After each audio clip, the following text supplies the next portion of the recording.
Күйеуі өз үйде болмаған кезде әйелі мен итінің күнделікті немен айналысатынын білу үшін үйге камера орнатады және күйеуінің куә болған жағдайы бүкіл әлемді шок қылдырды. Сәлем оқырман, бүгін Жоан мен Лаураның отбасылық қызық оқиғасымен бөлісетін боламыз. Видеоны бастамас бұрын арнаға жазылып, қоңыраушаны мен лайк басуды ұмытпаңыздар.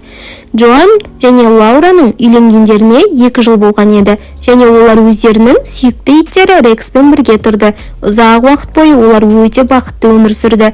Лаура мен Жоан бір-бірін өте қатты жақсы көрді және әрдайым бірге болды, бірақ уақыт өте Лаура Жоаннан алыстап суып бастады. Өзінің итіне көбірек көңіл бөліп, оған жақын бола бастады.